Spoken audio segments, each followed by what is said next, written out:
Bueno, muy bien, estamos juntos otra vez en nuestra cita semanal.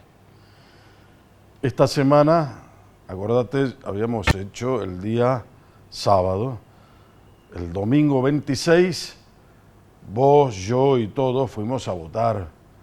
Votó el 67% del padrón electoral, baja la cifra, de un 71, 72 hasta casi un 73%, poco menos. Pero no estamos para hacer estadísticas, ya la elección pasó, ya todo el mundo leyó lo que tenía que leer. Acá tenemos profundidad, hacemos un análisis para ver qué pasó en la Argentina, qué pasó acá, en Salta, y eso tiene que ver con primero, cómo se presentaron las elecciones, y después cuáles son las consecuencias de esas elecciones. Todo el mundo antes de llegar al proceso electoral en la Argentina, ¿qué decía? Que perdía Milei, que Milei era malo, era cruel, que había que poner un freno a Milei y ninguna propuesta. Pero nosotros te lo dijimos antes. ¿Ah? Estos señores no tienen ninguna propuesta. Eso me valió a que me digan que soy libertario. No me ofende, pero tampoco me hace gracia que me adjudiquen algo que no soy. Soy periodista, nada más. Y cualquiera que hubiese asumido en el año 2003 tendría que haber hecho lo que está haciendo Milei. Gobernar bien no tiene ideología, eso tiene que entender todos, empezando por los cucas, o los orcos, o los kirchneristas, o los propios peronistas, o cualquier otro. Gobernar bien no tiene ninguna ideología. Y eso es lo que hay que hacer, gobernar bien. Los argentinos estamos buscando eso. Ya dijimos un montón de consideraciones antes del proceso electoral. Se produjo el proceso electoral, ganó Milei, ganó en forma aplastante, contundente en todo el país, prácticamente en todo el país, 16 provincias. Pero lo más emblemático del triunfo de Milei fue la provincia de Buenos Aires, que un mes atrás le había dicho que no a Milei en elecciones provinciales, donde también reflejamos la diferencia entre una nacional y una provincial. El error del gobierno nacional fue querer nacionalizar una elección provincial. Cuando le tocó jugar como nación, terminó ganando la elección. Pero ganaban por un poco, no importa por cuánto. No nos olvidemos que es el bastión del kirchnerismo. Una provincia peronista, si las hay, es la provincia de Buenos Aires. Y sin embargo allí, en esos lugares donde supuestamente, según los kirchneristas y según los curas de la iglesia, una parte vive y conviven con la pobreza, ganó Milei. Eso es como para tapar la boca a muchos, ¿no? A los curas villeros, a estos señores cucas, a cualquiera. Lo importante es saber que estamos acá en una sintonía con lo que se llama ser ciudadano. Si estamos viendo lo mejor para el país, y eso le ocurrió a la provincia de Buenos Aires, le ocurrió a provincias centrales. Habíamos hablado de las provincias unidas, 6 provincias, entre las cuales hay provincias centrales de la Argentina que producen, que tienen un ingreso per cápita alto: Córdoba, Santa Fe, Mendoza. En esas 3 provincias se concentró también el triunfo de Milei. Y hay un montón de obreros, de gente que trabaja, esos que supuestamente no llegan a fin de mes, inflados todos por la política, haciéndole querer creer a la gente que estábamos en una hecatombe y que tenía que funcionar el club del helicóptero y que tenía que haberse ido Milei en una actitud destituyente y golpista. Nada de eso ocurrió. Los argentinos aprendimos ya la lección que hay que respetar la periodicidad de los mandatos y que hay que apostar hacia quien gobierna bien, independientemente del signo político que sea o de la ideología que persiga. Si gobierna bien, apoyémoslo.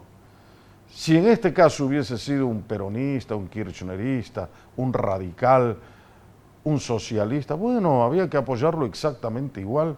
Lo importante es que gobierne bien. Los países del mundo, más adelantados del mundo, que son prósperos, que tienen educación, que tienen salud, que tienen orden y que son países normales, aplicaron estas recetas. Las mismas que acá, solamente en el único lugar del mundo donde dice que no funcionan, es la Argentina. Ah, no funciona, pero el plan liberal no funciona. ¿Y por qué no? ¿Por qué funciona en otras partes y acá no? ¿Qué tiene la Argentina? ¿Es acaso una sociedad abyecta la Argentina? ¿Por qué no podemos funcionar con eso? Bueno, es muy probable que Milei, al término de su mandato en este año 2027, termine mostrando que sí se puede, por lo menos lo que se ha hecho hasta hoy, nunca se hizo antes, nunca se consiguieron esos logros en tan poco tiempo de gestión, con una oposición salvaje, pérfida, que lo único que quería era destituirlo a Milei y se cansaron de decirlo abiertamente. Ni siquiera era una sospecha, era una cuestión comprobable en la realidad, un dato de la realidad. ¿Quieren sacarlo a Milei? Pero Milei tuvo una malla de contención, se llama pueblo argentino. El pueblo argentino, que es el que hizo el esfuerzo, el pueblo argentino, que es el único y verdadero soberano, en el pueblo reside el poder, no reside en Milei, no reside en ninguno de los gobernadores, no reside en ningún partido político. Este montaje que hicieron Provincias Unidas, donde están las provincias centrales, Córdoba, Santa Fe, Mendoza, hay acá el jujeño Sadir, está también allí, le fue mal, perdieron la elección. En el caso de los cordobeses salieron terceros, con gente experimentada en la política. No eran precisamente recién llegados, eran personas que tienen décadas en la política. Ahí lo tienen, por ejemplo, a Schiaretti, lo tienen a Yarlora, ¿no? Y un sinfín de peronistas más que dijeron, bueno, vamos a ponerle acá el sallo a Miguel, y sin embargo no pudieron hacerlo. Se comportaron como si fueran, ¿qué te puedo decir?, adolescentes políticos. Pero sin embargo, el pueblo les dijo que no. ¿Qué aprendimos entonces los argentinos? La lección va del pueblo hacia la dirigencia política, no al revés. El pueblo, que es el soberano, le da lecciones al arco político, a la dirigencia política, que se equivoca una y otra vez. En lugar de apoyar, en lugar de buscar, no, acá estamos a ver quién se hace del poder. Esa es la lucha intestina que nos ha frenado el desarrollo argentino, el desarrollo productivo nacional. Estamos buscando siempre el peronismo, toda esa historia. Bueno, ahí la tienen. No tuvieron propuestas. Frenar a Milei era la única propuesta, y así le fue, porque fue una pérdida estrepitosa. Y si no, miren lo que pasó acá en Salta. Acá en Salta ganó Milei, hizo una elección aceptable, según los propios dichos del gobierno, el oficialismo acá en Salta, que evitó la polarización y relegó nada menos que a un exgobernador,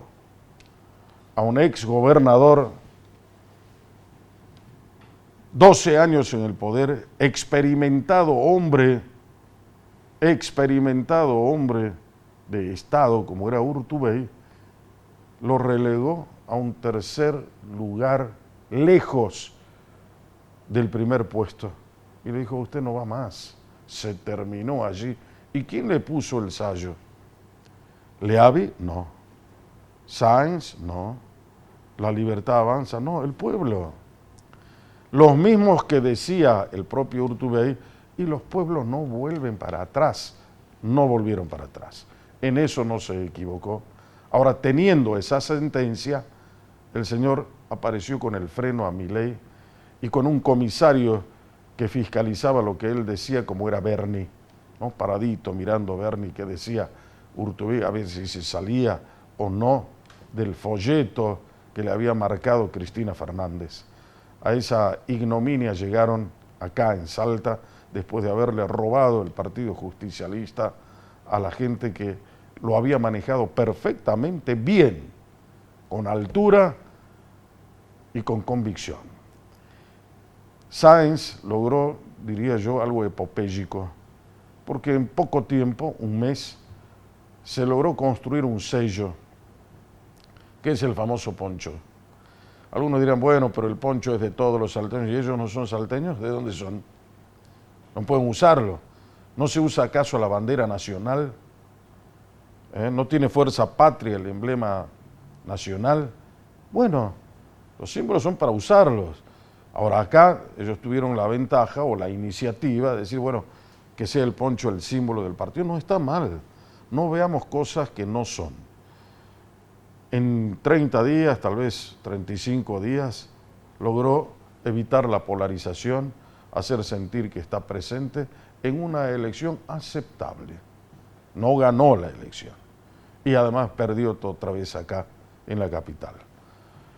Ahora, ¿qué viene? Y viene lo que ya vimos esta semana, que es sumamente auspicioso. ¿Qué es auspicioso? La reunión entre el presidente de la Nación y los gobernadores de provincia. Pareciera ser que hay un empuje que viene del pueblo hacia la dirigencia política, a decirle, señores, ordénense, únanse para sacar al país adelante, terminemos acá con pequeñas republiquetas que son las que quieren algunos mandatarios provinciales hacer.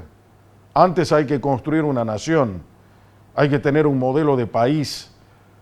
Si el país es vigoroso, es normal, es ordenado, las provincias irán bien.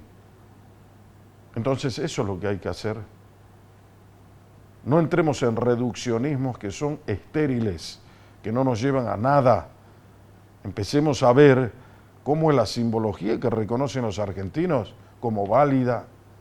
Hagamos caso alguna vez a lo que el pueblo quiere y no sigamos produciendo divorcios entre lo que quiere la política y lo que quiere hacer la gente. Por eso es muy buena la convocatoria.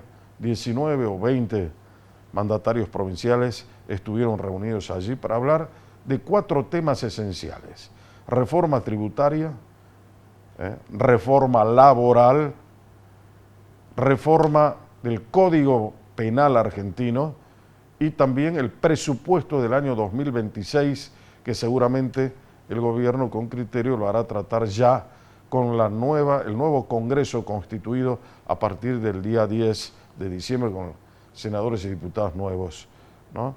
Se fue a 101 diputados La Libertad Avanza y de 6 senadores se fue a 20 senadores. O sea que fue realmente un batacazo el que dio.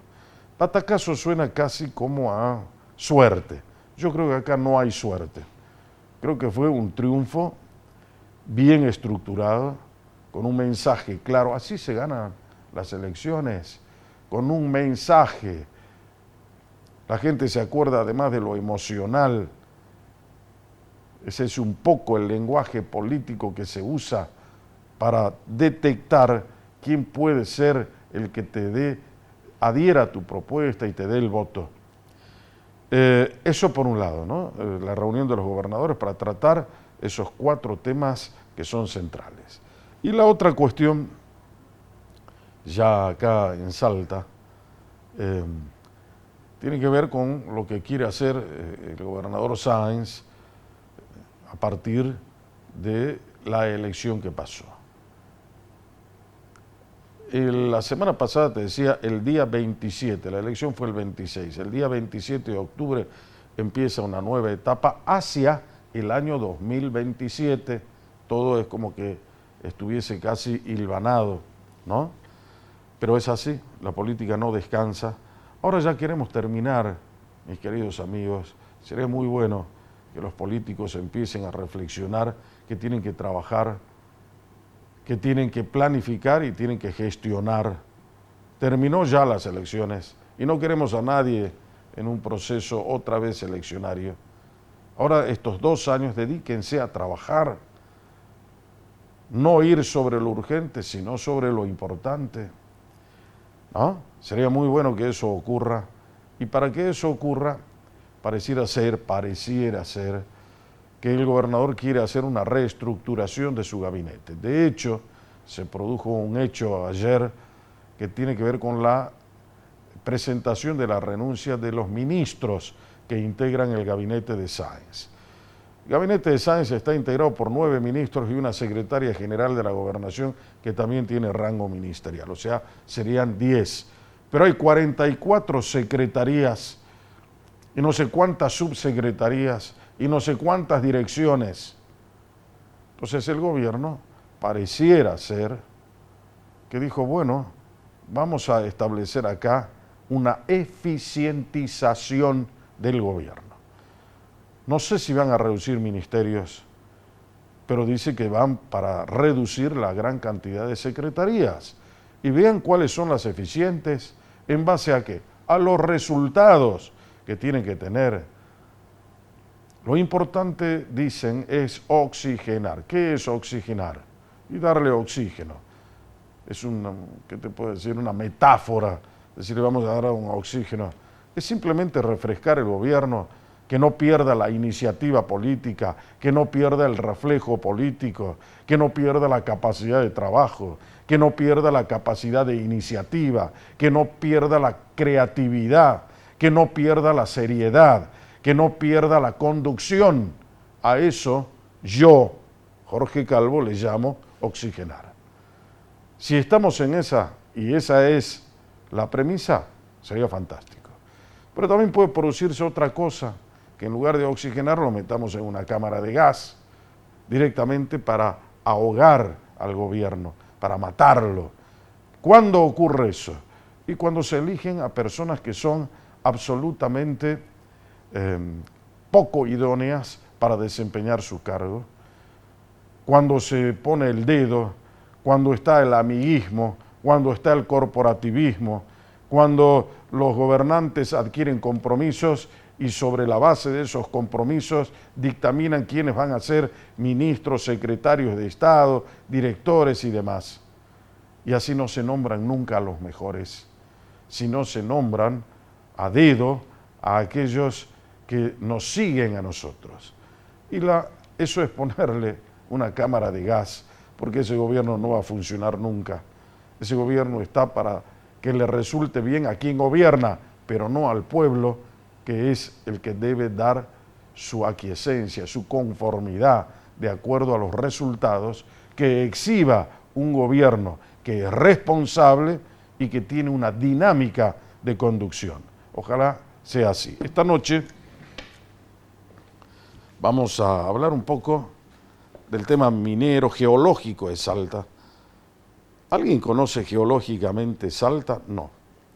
Lo vamos a reconocer esta noche, probablemente con una de las personas que más conoce el tema, no solamente en Salta, probablemente en la Argentina y en Sudamérica, y va a estar con nosotros esta noche para hablar de esos temas y salir un poco ya de la esquizofrenia de la política, porque temo que podamos intoxicarnos con tanta política. Por eso sería bueno que introduzcamos también alguna variante acá para que oxigenemos el ambiente.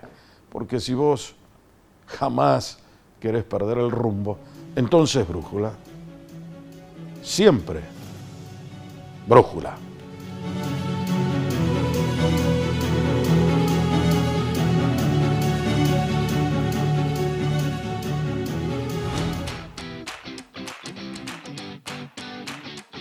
Desde el inicio de la gestión entregamos más de 4.250 viviendas, más de 6.500 escrituras pertenecientes a terrenos y viviendas. Estoy re mil emocionada, re feliz, me voy a conocer mi casa. Contenta porque ya el terreno, gracias a Dios, es mío. Estoy contenta, agradecidísima. El gobierno también que pudo hacer posible todo esto. Cada vez son más las familias salteñas que cumplen el sueño de la casa propia.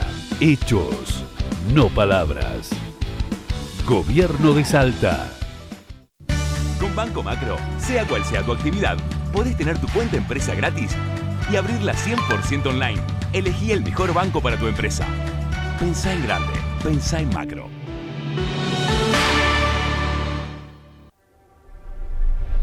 Esto lo provoca prender fuego.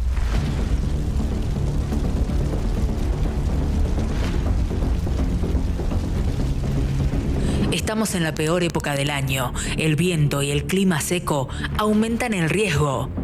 El 95% de los incendios son provocados por el hombre. No quemes pasto, resto de poda o basura. Si ves fuego, llama al 105 o al 911. Evitemos los incendios forestales. Municipalidad de Salta. Alerta. El dengue no es solo un mosquito.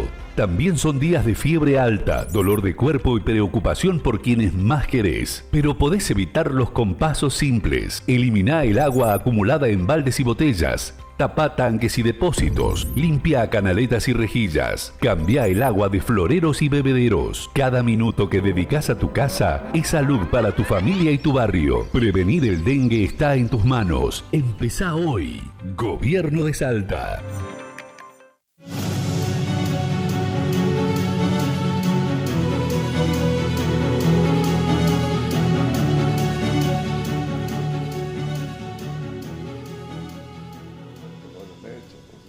Claro. Bueno, muy bien, señores, estamos de retorno en Brújula Política para no dormir. Y como decíamos hace un instante, vamos a hablar de otra cosa que no tiene nada que ver, ya lo hicimos con el editorial. Esta noche estoy con el doctor Ricardo Alonso, geólogo, docente, investigador del CONICET, exsecretario de Minería y Energía de la provincia, doctor en geología, se graduó en el año 1979, tengo entendido, y si la memoria no me falla, en el año 86 alcanzó su doctorado en geología y es un hombre incansable, tiene su propia biblioteca personal y el otro día fue objeto de un interesante agasajo, homenaje en el Senado Provincial, donde con justicia reconocieron su valioso aporte a la ciencia, a la cultura, a la historia de Salta. Entonces me pareció muy oportuno que, bueno, venga y esté con todos nosotros, aunque sea un rato. ¿Cómo le va, doctor? Bien, Jorge, muchísimas gracias por la invitación. La verdad, un placer estar en tu programa. Para mí también. ¿Lo sorprendió el homenaje del Senado el otro día? Nunca deja de sorprender cuando te hacen un homenaje, en este caso. Y además en el marco de una sorpresa, ¿no? Sí. A mí me habían dicho la gente de la Comisión de Minería que me iban a hacer un homenaje por todo lo que había trabajado para desarrollar la actividad minera en Salta. Y dije, bueno, maravilloso, pero en el marco ese había la mitad de las personas que uno hubiese querido invitar, ver. Pero bueno, muy lindo, muchas gracias a la Comisión de Minería del Senado, especialmente a los senadores Calabró, Carrizo, Caro y Salva, no me quiero olvidar ninguno, pero Nolasco también, todos muy, muy atentos, la verdad que son esas cosas que halagan. Yo soy, ¿qué le puedo decir? Un observador de estas cuestiones, ¿no? Me pareció muy buena la iniciativa que recayó en este caso sobre el presidente de la Comisión de Minería del Senado, estamos hablando de Calabró, y también el otro senador Carrizo, bueno, todos los que acabo de nombrar el doctor Alonso, muy bien que hayan tenido una iniciativa de este tenor para distinguir a una persona del calibre del doctor Alonso. Si yo le pregunto, doctor Alonso, acá di una fecha, usted se recibió, tengo entendido, el año 79. 78, bien. Estudió acá en Salta. acá en Salta. Y si le pregunto hoy, después de todo este tiempo en el que usted ejerció la docencia, se ha convertido en investigador, es docente además de universidades extranjeras en Estados Unidos, en Europa, bueno, acá en la Argentina y demás, es un hombre que le gusta el conocimiento y el estudio. ¿Cómo definiríamos la geología como para que la gente lo entienda? En forma simple.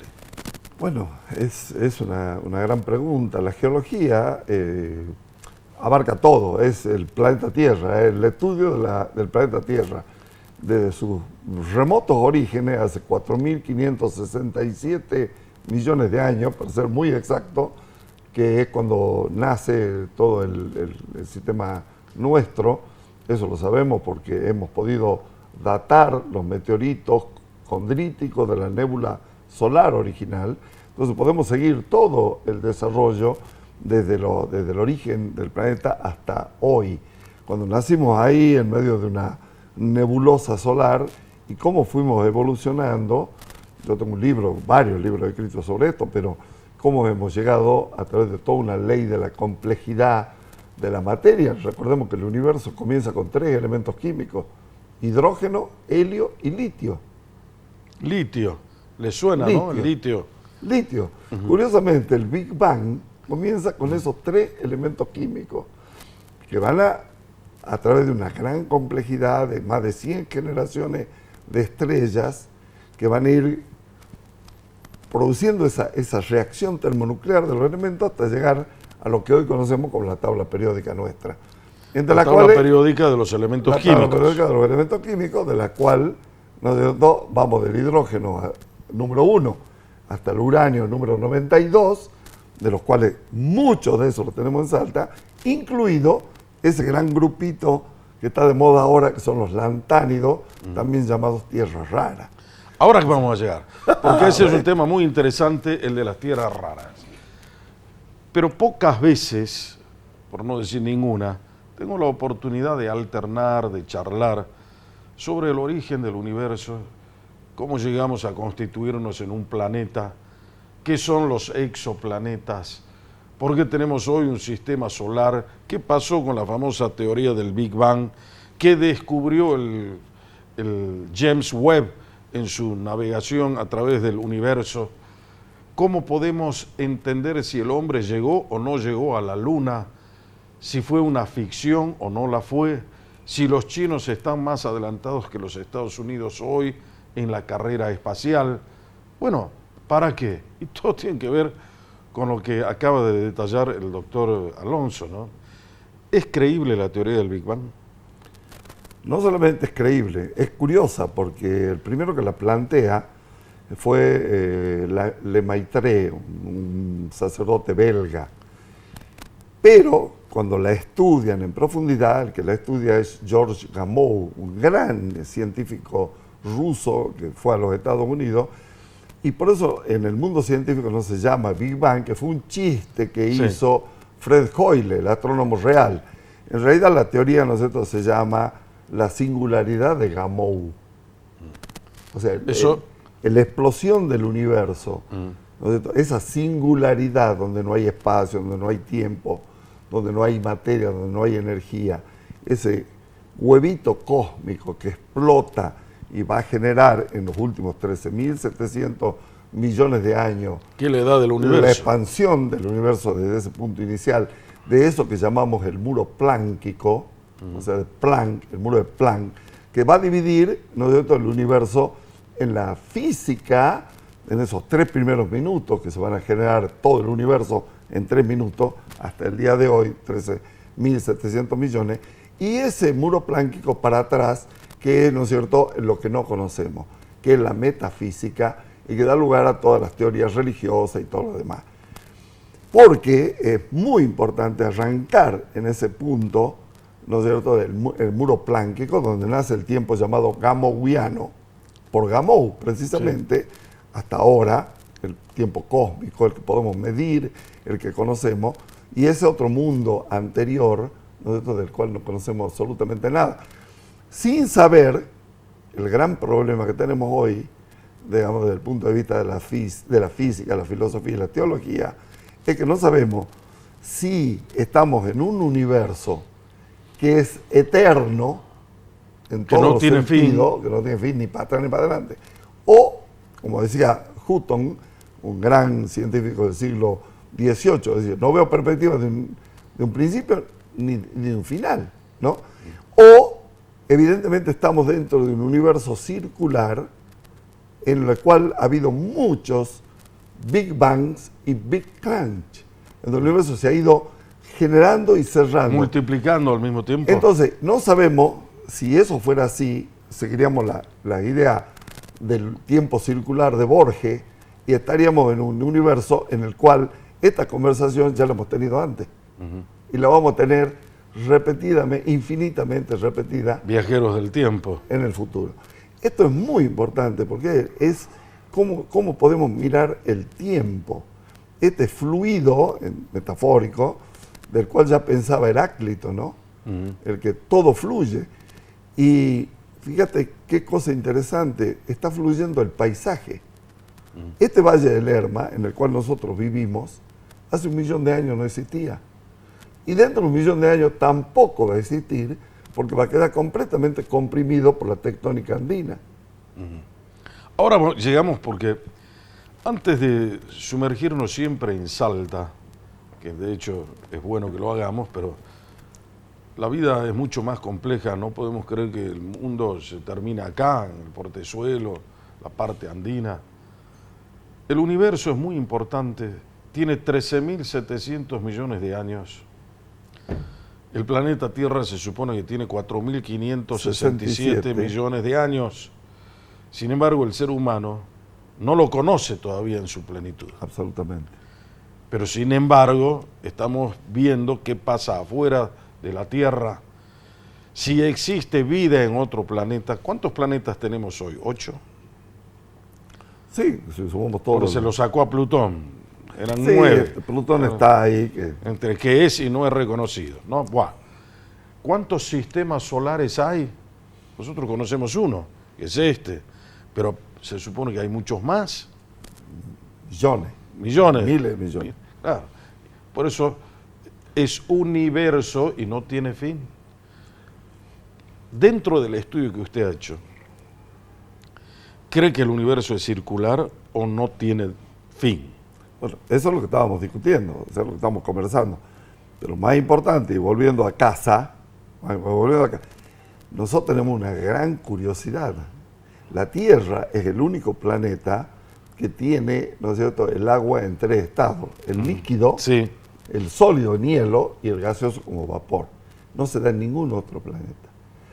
Todos los planetas que son los rocosos, que son los que están de este lado de Júpiter, ¿no es cierto?, esos son los que tienen rocas. Entre ellos, bueno, Marte, que es nuestro vecino, que es muy importante, ya voy a decir por qué.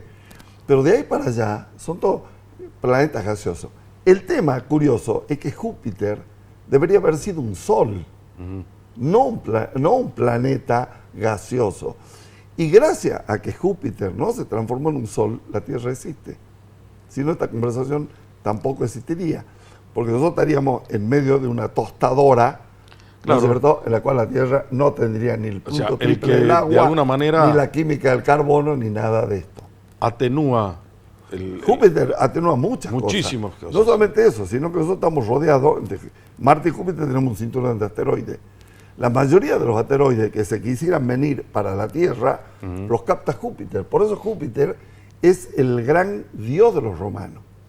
Porque Júpiter es el planeta protector que tiene la Tierra. Si no fuera por Júpiter, no nos olvidemos, el cometa Shoemaker-Levy. Yo tuve la suerte de conocerlo personalmente al doctor Eugene Shoemaker en el Congreso Mundial de Geología en Washington en el año 1989. Shoemaker es el que descubre ese cometa, esos 21 cometas que venían a la Tierra y que los absorbió Júpiter. ¿Y qué? Que si no hubiese sido porque Júpiter los absorbió, no hubiese pasado lo mismo que pasó en el Cretácico con los dinosaurios. Bueno, que fue un choque. Obviamente. Vinieron todos y destruyeron el planeta Tierra en ese momento. Shoemaker, al cual yo tuve la suerte de conocer, es muy importante porque es el único humano, yo estuve charlando así con él en Washington, en ese congreso, el único humano que está enterrado en la Luna. Ajá. O sea, su funeral se hizo en la Luna. Enviaron las cenizas de él a la Luna. Ahora, ¿qué función ¿No te cumple la parece Luna? re interesante? Pero ¿no? re interesante, ¿no? ¿Qué función cumple la Luna como satélite de la Tierra? La Luna es casi, bueno, sería para hablar horas. Estamos a 300.000 kilómetros de la Luna. Claro, ahora. Ahora. Sí. Pero cuando uno retrocede en el tiempo geológico y hemos estudiado corales viejos de hace 300, 400 millones de años, la Luna estaba ahí nomás. O sea, quiere decir que la Luna se ha ido podía haber alejando sido y un se desprendimiento sigue. de la Tierra. Es que lógico, pues la Luna surge de la gran colisión que se produjo entre Theia, que fue un gran asteroide del tamaño de Marte, que impacta con la Tierra primitiva. Ahí se separa la Luna y forma un satélite que ¿Y es... por qué no tiene las mismas nuestro condiciones entonces que la Tierra? No, por ejemplo, no, la ley de gravedad, no tiene, por ejemplo, no el tiene por qué oxígeno. tenerla, no tiene por qué tenerla. O sea, lo más parecido a la Tierra es Marte, en realidad. Es más, la idea es que Marte hace 4.000 millones de años tenía las condiciones que tiene la Tierra hoy. O sea, atmósfera y océano. La idea es que la vida pudo haber empezado en Marte. Ahora, ya que usted toca ese Guarda, tema. que ese es un tema súper importante. Central. ¿De dónde vino la vida? ¿Qué es primero? ¿El ser humano que se adapta al planeta, que lo absorbe para vivir en él? ¿O el planeta que tiene las condiciones para que viva el humano? ¿Cómo será? No, la Tierra, ¿no es cierto? Esto es un mundo de cuestiones que tienen que ver dentro de la filosofía de la geología, que es la materia que yo enseño en la universidad, con lo que es la causalidad y la casualidad. Es muy largo de conversar eso. Es más, hemos publicado hace poco un artículo, hace 30 millones de años, una caída de asteroide que no la teníamos registrada, que según Chandra, el hindú, que fue el que trabajó muchos años también con Fred Hoyle y demás, podría haber disparado todo el fenómeno de lo que hoy es la antropología, lo que sería lo antrópico, ¿no? Es raro de entender eso porque no lo olvidemos que el hombre, si hacemos todo lo que es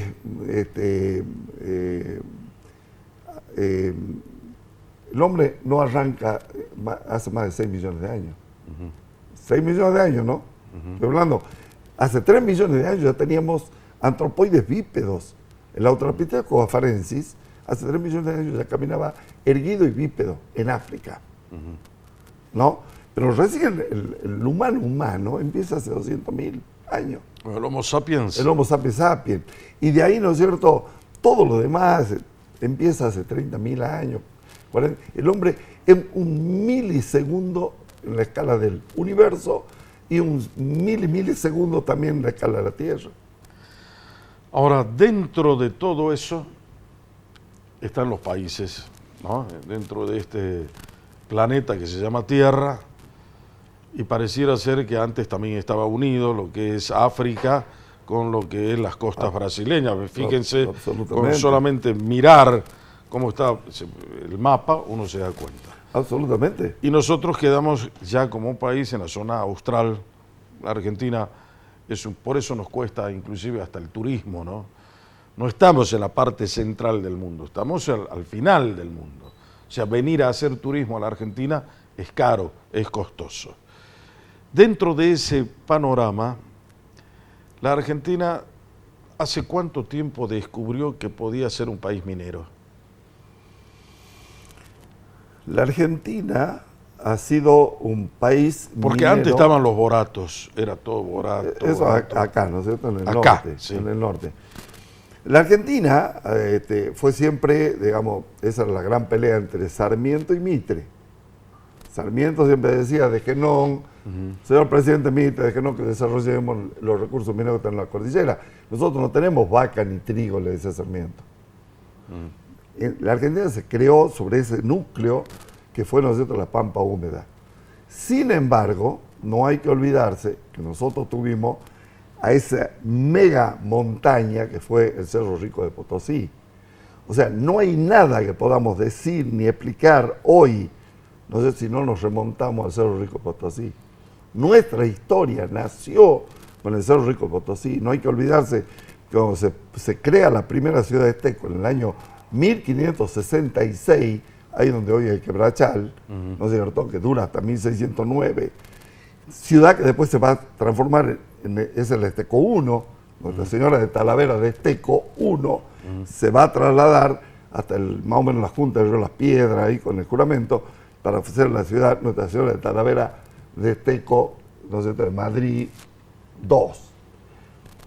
Todo eso se hace para abastecer al Cerro Rico de Potosí. Bueno, a ver, los españoles, ¿qué vinieron a hacer acá? ¿Por qué llegaron al Río de la Plata? ¿Qué estaban buscando? Y estaban buscando la plata. La Argentina se llama Argentina por Argentum. Argentum Plata. Plata. O sea, eso era el Río de la Plata. Así es, ¿no? así es. De hecho, bueno, se cansaron de sacar plata del Cerro Rico de Potosí. Y Potosí llegó a tener 600.000 habitantes en la época de la colonia, que ni siquiera París los tenía, ¿no? Nadie, ni París, ni Madrid, ni Londres. No hay que olvidarse que Potosí fue la mayor concentración geoquímica de plata del planeta Tierra. Fue, es y será. Ahora dice que descubrieron otra fuente inagotable de plata ahí, ¿no? Absolutamente, y no se la puede tocar porque la forma del Cerro Rico es patrimonio de la humanidad. Ajá. Porque si no se podría hacer una mina enorme ahí y Bolivia podría hacer una ¿Y para potencia. qué se usa la plata hoy? Bueno, Sigue siendo un material precioso. Absolutamente. No solamente en todo lo que significa cuestiones que tengan que ver con la joyería, orfebrería, sino la parte electrónica. No nos olvidemos que si uno agarra 1000 computadoras, las hace crash, saca 1 kilo de metales preciosos. Y entre eso hay oro, plata, platino, platinoides, tierra rara. Estamos hablando con el doctor Ricardo Alonso, un geólogo de verdad, investigador del CONICET y un salteño esencial. La pausa y vengo en un minuto.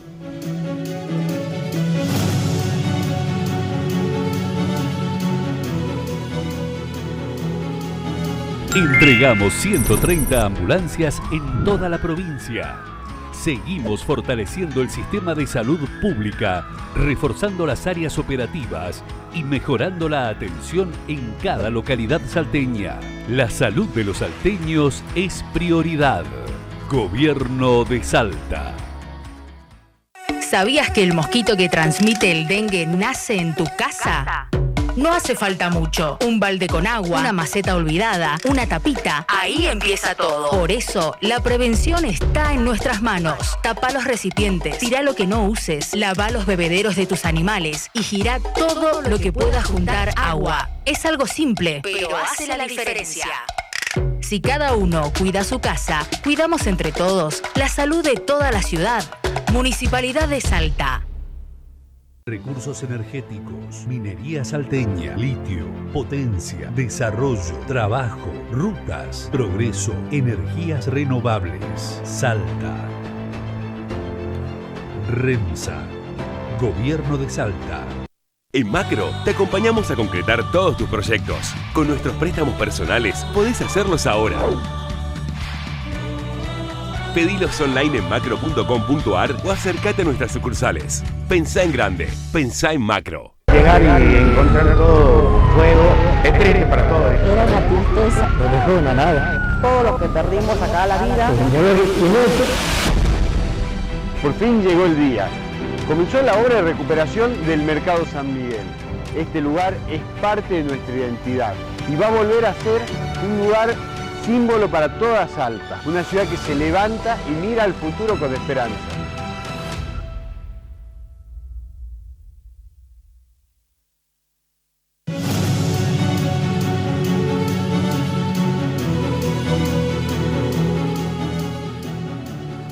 Muy bien, señores, estamos de retorno en Brújula Política para no dormir. esta noche con la presencia del doctor Ricardo Alonso. Ya la primera parte hablamos un poco de cuestiones que son sumamente importantes, que nadie debería pasarlas por alto.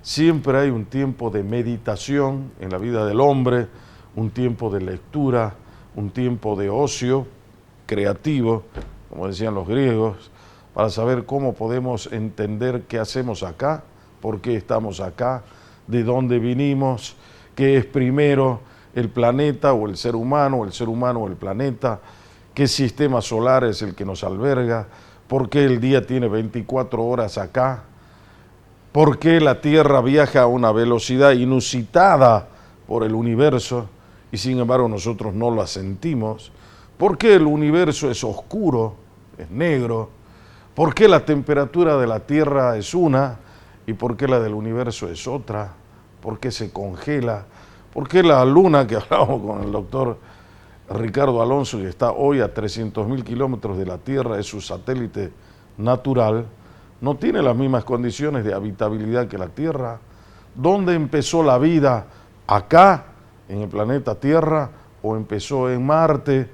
Una de las cuestiones que acaba de plantear el doctor Alonso, que yo personalmente no la sabía, pero que es muy interesante. ¿Usted qué cree sobre eso?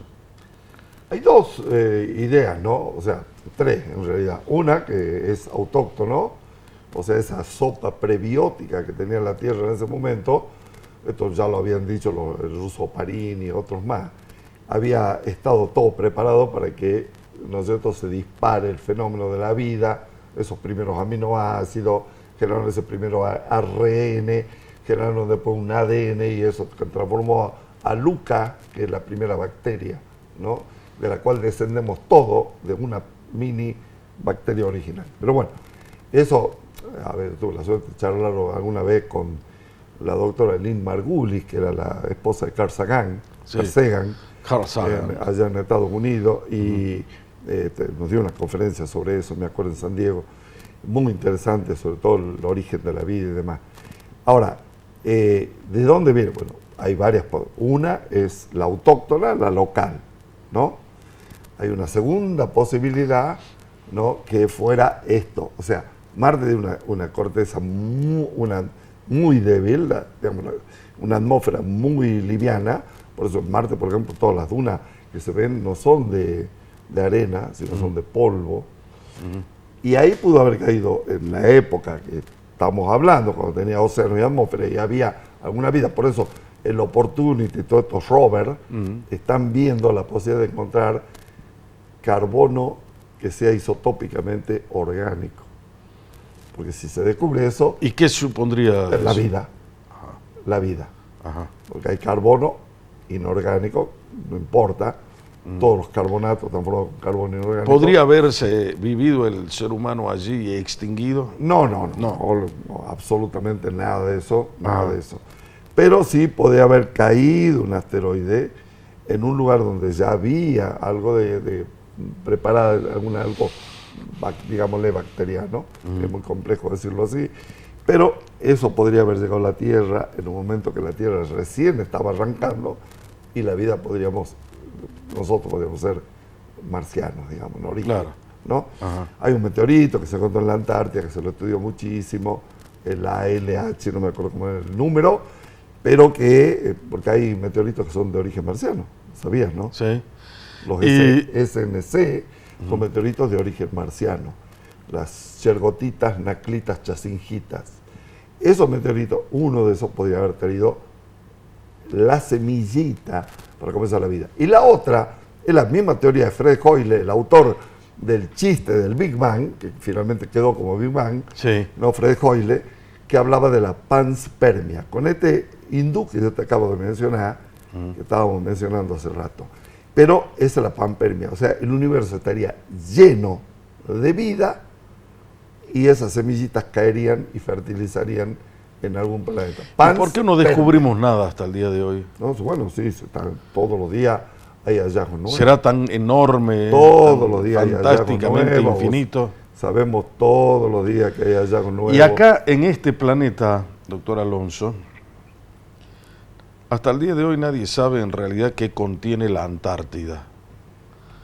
¿por qué ese continente blanco en muchos casos sigue siendo absolutamente misterioso? No tiene nada de misterioso, ¿no? Disculpame, perdón. A ver, no, dígame. Yo viví 6 meses, sí. 3 meses en el 76, 3 meses en el 87, la conozco muy bien. Pero ¿sabes por qué digo misterioso? No hay porque... nada de misterioso, un cacho de hielo arriba de un continente que es parte de lo, como lo decías muy bien hace rato, parte de lo que fue el viejo Gondwana. ¿No es cierto? América del Sur, con África, la Antártida, y un cachito muy interesante que es la India. La India era un pedazo nuestro, ¿sabías eso? Sí.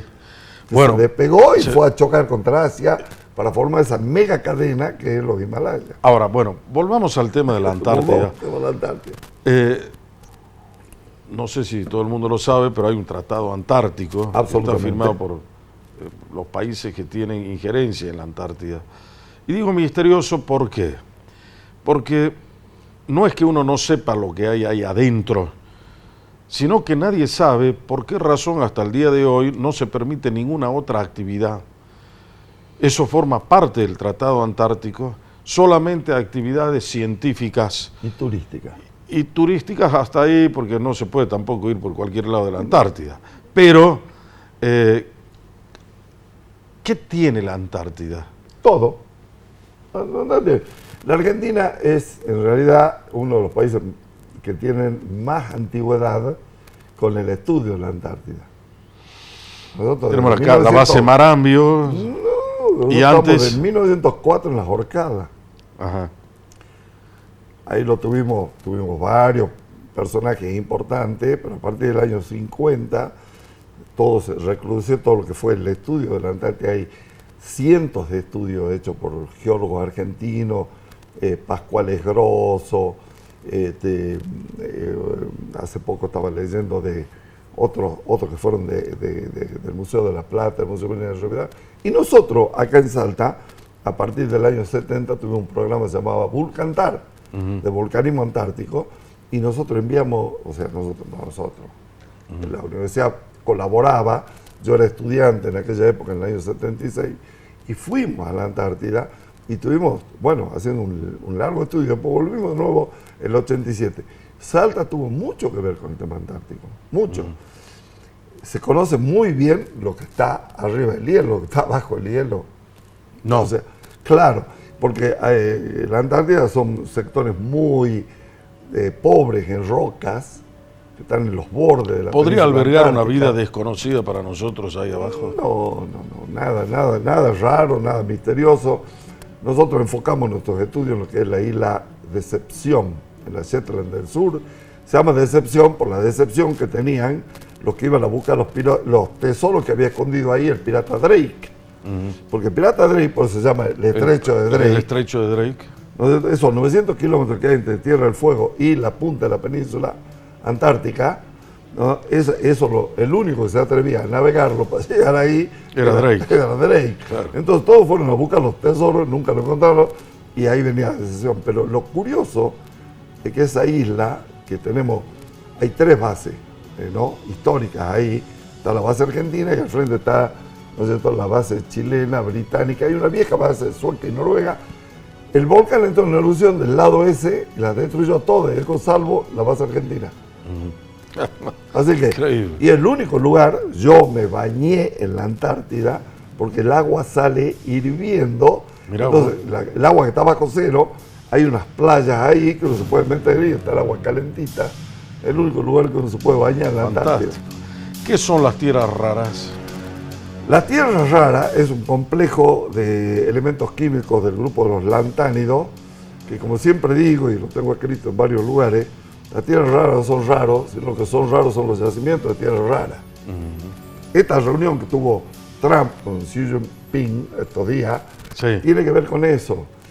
China maneja el 90% de las reservas, no del recurso, sino las reservas globales de tierra rara, y tiene toda la cadena tecnológica para separar cada una de las tierras raras. Hoy, por ejemplo... ¿Y para qué se usa eso? En todos lados. Celular, ¿no es cierto? De un celular, de los magnetos de un celular, de una computadora. Para que tengan una idea, un avión, estos grandes aviones norteamericanos de guerra, por ejemplo, ¿cómo se llama? El F-16, ¿cómo se llama? Sí, el F-22, que es el Bueno, último. El último. Sí. 1% de ese avión es tierra rara. O sea, sin ese 1% no lo podés hacer. Tenés que tener ese tierra rara. Pero también lo usamos en la vida diaria. El europio, el que te da el color rojo acá al celular, en la pantalla, ¿no? O sea, son muy valiosas entonces. Obviamente que son valiosas, pero tenemos mucho, el neodimio, el samario, el iterbio, el herbio, hay muchísimos elementos químicos de esos grupos que se usan. Por ejemplo, hoy no sería posible, ¿no? Los maglev, los trenes de levitación magnética que van a 300, 400 kilómetros por hora, sí. Shanghái, por ejemplo. Que son los trenes que son hechos rápidos. Con sí. aleaciones de neodimio boro. ¿Cuánto tiempo de vida más le augura usted al litio? 500 años, tranquilo. Pero no es el problema cuánto tiempo hay para explotar litio. Tenemos reservas gigantescas de litio, no solamente en la Argentina, sino también en Chile, que es gigantesco, en Bolivia, con el mega Salar de Uyuni, ¿no es cierto? O en Perú, en el sur de Perú. Litio hay en cantidades enormes. El tema es que no sea sustituido por otro elemento químico. Perfecto. Doctor Alonso, gracias por haber venido acá y estar esta noche conmigo y con Salta. Un placer. Y como te digo a vos siempre, si vos jamás querés perder el rumbo, entonces brújula. Siempre brújula.